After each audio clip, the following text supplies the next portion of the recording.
Before the big day on November 8th, I was here. I want to thank Mark Meadows and all of the folks that have really made this possible. And Tony, tremendous guy. We have some incredible people that we love and that we're involved with, so we all know that. And I'm being followed by Mr. Bennett. You know that, right? And I've been watching him say nice things about me before I knew him. Those are the ones I like, where they speak well of you before you know them, right? But I really want to thank everybody and Tony for your extraordinary leadership of this organization. And I want to thank also Luana for your dedication to the faith community and to our nation. Works so hard. It's great to be back here with so many friends at the 2017 Values Voter Summit, and we know what that means. We know what that means. America is a nation of believers, and together we are strengthened and sustained by the power of prayer. True. As we gather for this tremendous event, our hearts remain sad and heavy for the victims of the horrific mass murder last week in Las Vegas. It was an act of pure evil. But in the wake of such horror, we also witnessed the true character of our nation. A mother laid on top of her daughter to shield her from gunfire. A husband died to protect his beloved wife. Strangers rescued strangers. Police officers, and you saw that, all of those incredible police officers, how brave they were, how great they were running into fire. And first responders, they rushed right into danger. Americans defied evil and hatred with courage and love. The men and women who risked their lives to save their fellow citizens gave proof to the words of this scripture. The light shines in the darkness, and the darkness has not overcome it.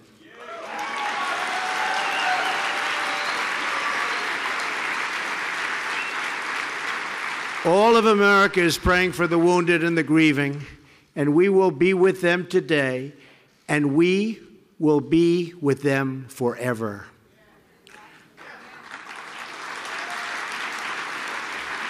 Just want to finish by saying really, and we understand it was so horrific to watch and so terrible, but to those who lost the ones they love, we know that we cannot erase your pain, but we promise to never, ever leave your side. We are one nation, and we all hurt together, we hope together, and we heal together.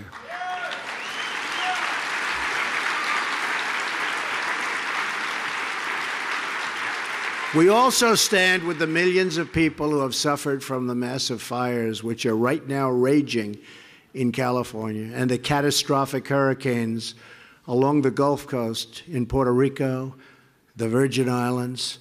And I will tell you, I left Texas, and I left Florida, and I left Louisiana, and I went to Puerto Rico, and I met with the president of the Virgin Islands. These are people that are incredible people. They've suffered gravely, and we'll be there. We're going to be there. We have really, it's not even a question of a choice. We don't even want a choice. We're going to be there as Americans, and we love those people and what they've gone through.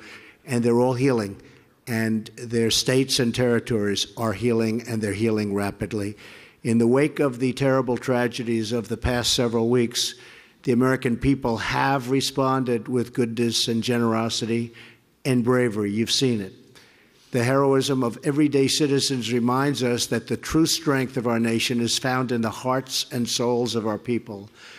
When America is unified, no force on earth can break us apart. That's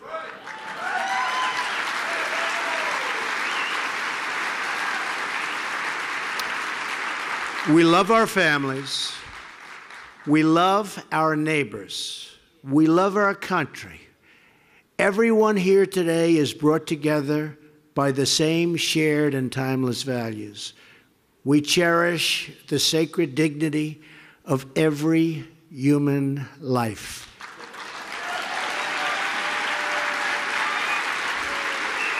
We believe in strong families and safe communities. We honor the dignity of work. We defend our Constitution. We protect religious liberty.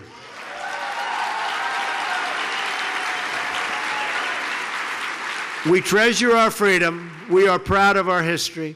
We support the rule of law and the incredible men and women of law enforcement. We celebrate our heroes, and we salute every American who wears the uniform. We respect our great American flag.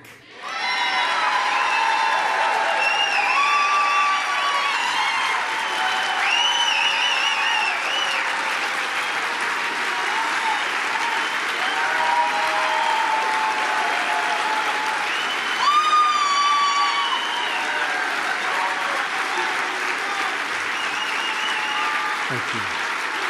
Thank you. Thank you.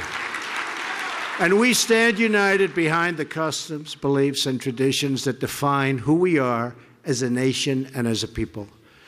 George Washington said that religion and morality are indispensable to America's happiness, really prosperity, and totally to its success. It is our faith and our values that inspires us to give with charity, to act with courage, and to sacrifice for what we know is right. The American founders invoked our Creator 4 times in the Declaration of Independence, 4 times.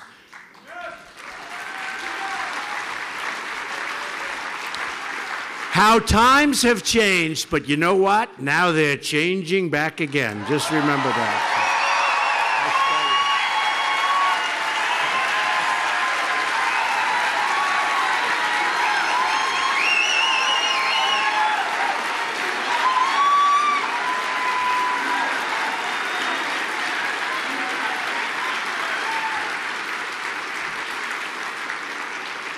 Benjamin Franklin reminded his colleagues at the Constitutional Convention to begin by bowing their heads in prayer. Religious liberty is enshrined in the very First Amendment of the Bill of Rights, and we all pledge allegiance to, very, very beautifully, one nation under God. This is America's heritage, a country that never forgets that we are all, every one of us, made by the same God in heaven. When I came to speak with you last year, I made you a promise. Well, one of the promises I made you was that I'd come back. See?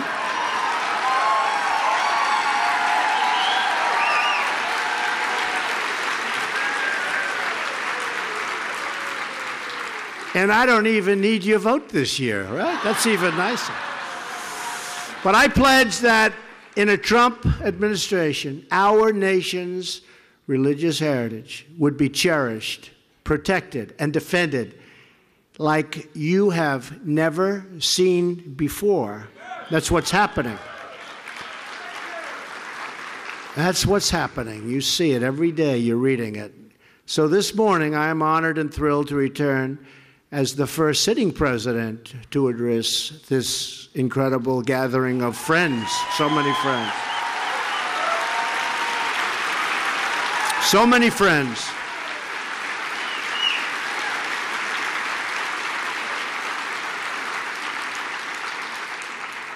And I'll ask Tony and all of our people that do such a great job in putting this event together, can I take next year off or not? Or do I have to be back? I don't know. Huh? They're saying no. Luana's saying no. So that means no. So I'm here to thank you for your support and to share with you how we are delivering on that promise, defending our shared values, and in so doing, how we are renewing the America we love. In the last 10 months, we have followed through on one promise after another. I didn't have a schedule, but if I did have a schedule, I would say we are substantially ahead of schedule.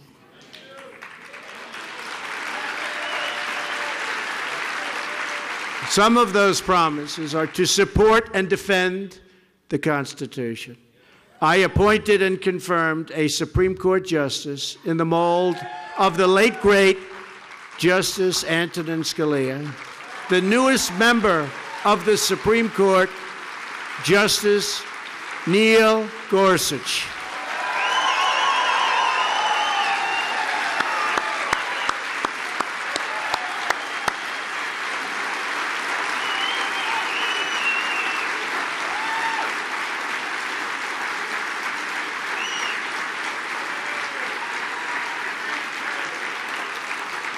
To protect the unborn, I have reinstated a policy first put in place by President Ronald Reagan, the Mexico City policy. To protect religious liberty, including protecting groups like this one, I signed a new executive action in a beautiful ceremony at the White House on our National Day of Prayer.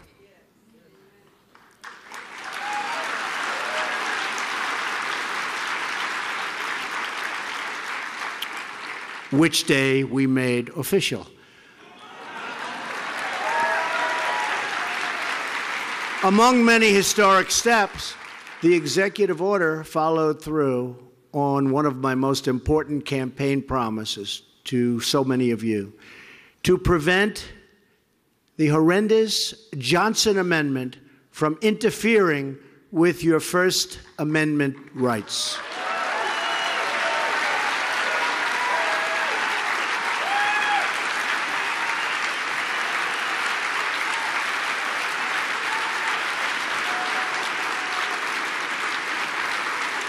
Thank you.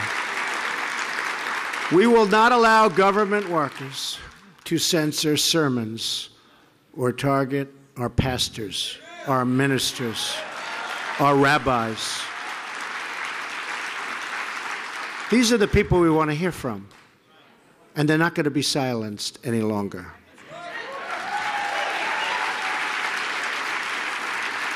Just last week, based on this executive action, the Department of Justice issued a new guidance to all federal agencies to ensure that no religious group is ever targeted under my administration. Won't happen. We have also taken action to protect the conscience rights of groups like the Little Sisters of the Poor. You know what they went through. What they went through. They were going through hell, and then all of a sudden they won. They said, how did that happen? We want to really point out that the Little Sisters of the Poor and other people of faith, they live by a beautiful calling, and we will not let bureaucrats take away that calling or take away their rights. We are stopping cold the attacks on Judeo-Christian values.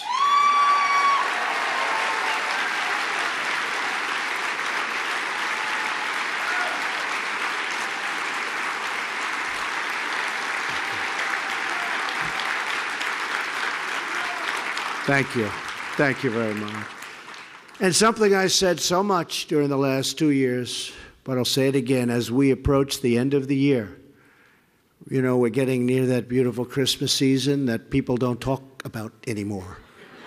They don't use the word Christmas because it's not politically correct. You go to department stores and they'll say Happy New Year and they'll say other things and it'll be red. They'll have it painted, but they don't say, well, guess what?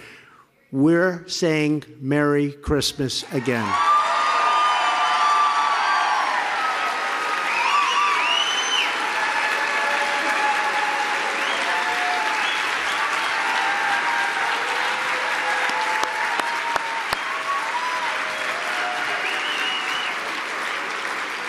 And as a Christmas gift to all of our hardworking families, we hope Congress will pass massive tax cuts for the American people.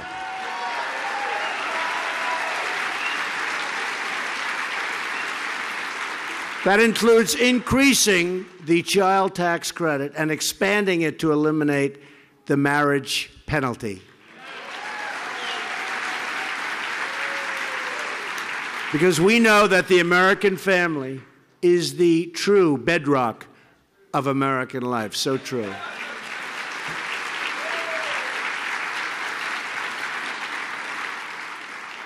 This is such an exciting event because we are really working very hard, and hopefully Congress will come through. You saw what we did yesterday with respect to health care. It's step by step by step.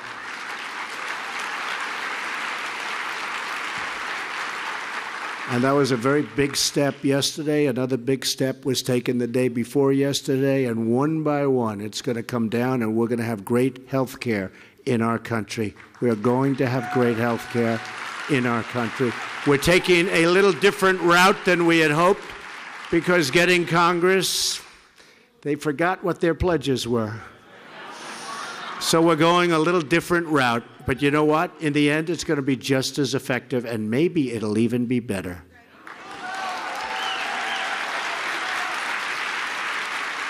For too long, politicians have tried to centralize the authority among the hands of a small few in our nation's capital. Bureaucrats think they can run your lives, overrule your values, meddle in your faith, and tell you how to live, what to say, and how to pray.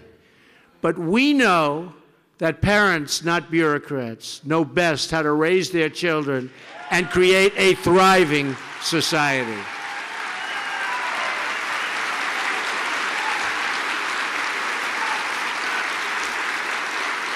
We know that faith and prayer, not federal regulation, and by the way, we are cutting regulations at a clip that nobody has ever seen before.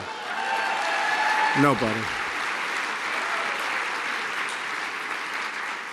In 9 months, we have cut more regulation than any president has cut during their term in office. So we are doing a job. And that is one of the major reasons, in addition to the enthusiasm for manufacturing and business and jobs, and the jobs are coming back. That's one of the major reasons, regulation, what we've done, that the stock market has just hit an all-time historic high.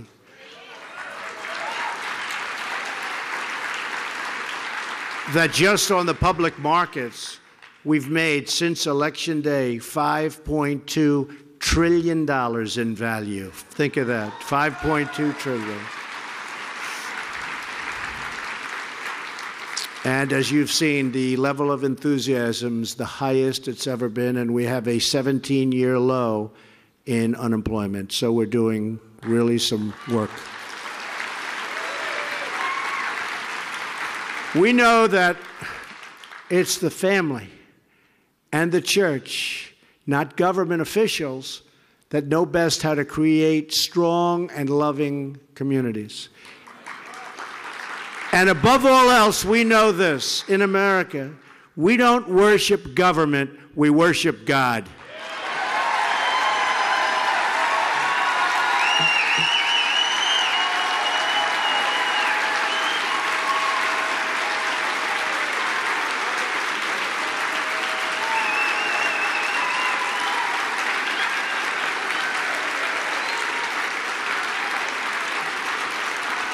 Inspired by that conviction, we are returning moral clarity to our view of the world and the many grave challenges we face.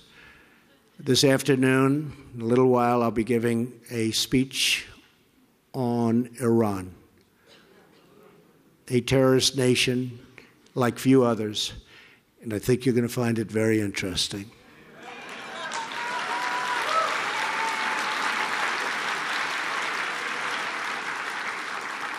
Yesterday, things happened with Pakistan. And I have openly said Pakistan took tremendous advantage of our country for many years. But we're starting to have a real relationship with Pakistan, and they're starting to respect us as a nation again, and so are other nations. They are starting to respect the United States of America again, and I appreciate that. And I want to thank the leaders of Pakistan for what they've been doing. In this administration, we will call evil by its name.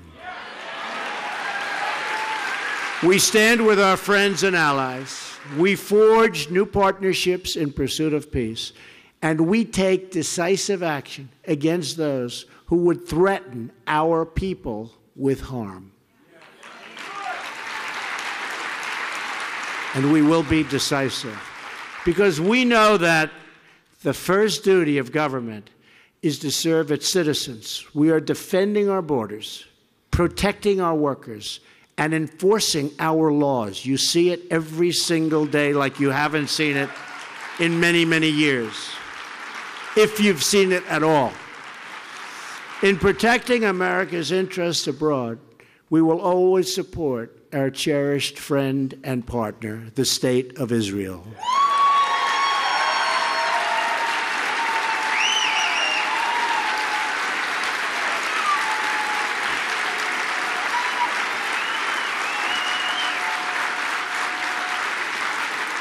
We will confront the dangers that imperil our nation, our allies, and the world, including the threat of radical Islamic terrorism.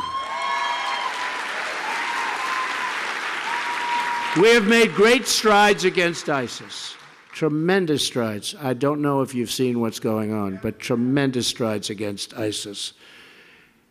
They never got hit like this before.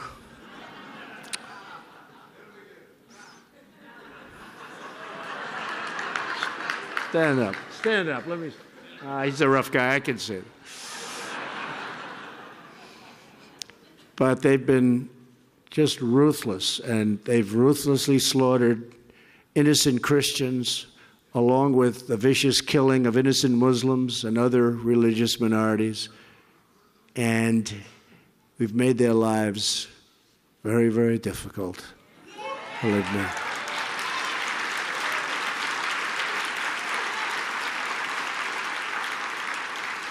We've done more against ISIS in 9 months than the previous administration's done during its whole administration. By far, by far. And ISIS is now being dealt one defeat after another.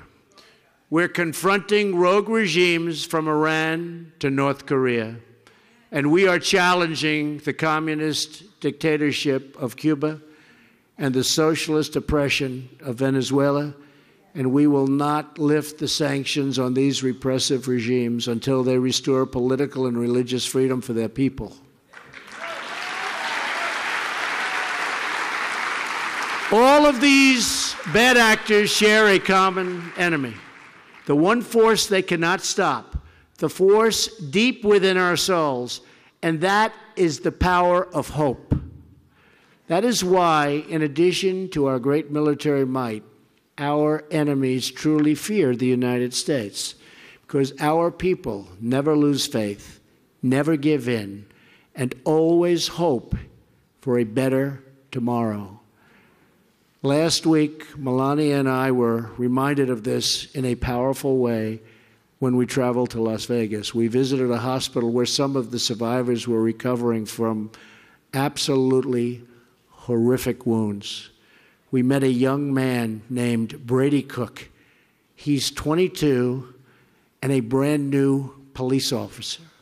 That night was Brady's second day in field training, his second day as a policeman. Can you believe that? But when the shooting began, he did not hesitate. He acted with incredible courage, rushing into the hail of bullets, and he was badly shot in his shoulder. This is what Brady said. I didn't expect it, but it's what I signed up for. When stuff goes down, I want to be there to face evil and to protect the good, innocent people. that need it. And here's a young guy, great guy, and second day, he said, Brady, don't worry about it. It's going to be easier from here.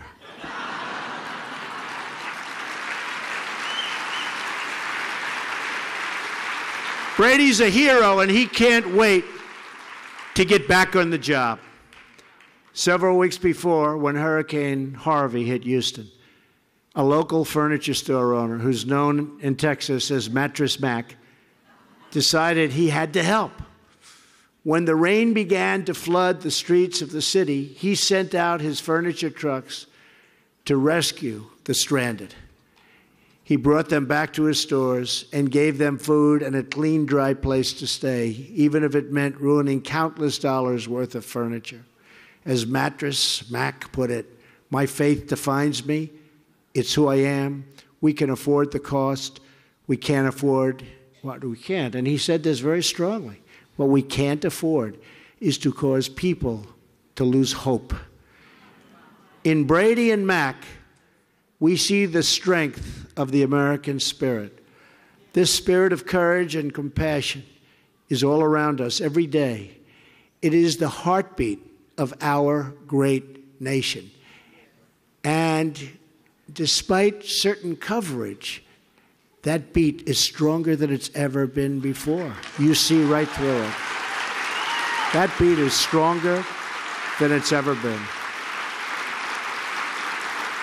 We see this spirit in the men and women who selflessly enlist in our armed forces and really who go out and risk their lives for God and for country. And we see it in the mothers and the fathers who get up at the crack of dawn. They work 2 jobs and sometimes 3 jobs.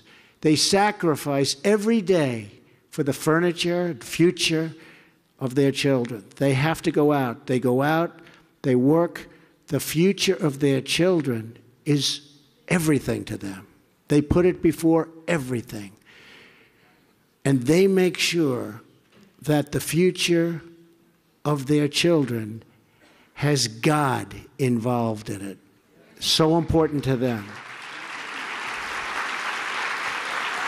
We see it in the church communities that come together to care for one another, to pray for each other, and to stand strong with each other in times of need.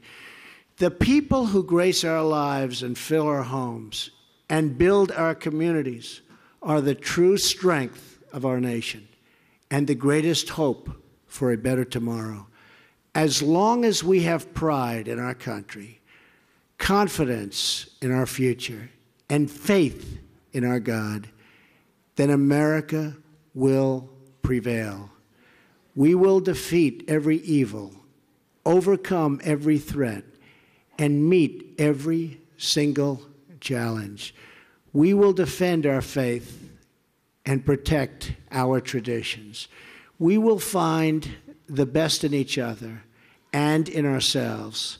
We will pass on the blessings of liberty and the glories of God to our children. Our values will endure. Our nation will thrive. Our citizens will flourish. And our freedom will triumph. Thank you to the Value Voter Summit. Such an incredible group of people you are. Thank you to all of the faithful here today.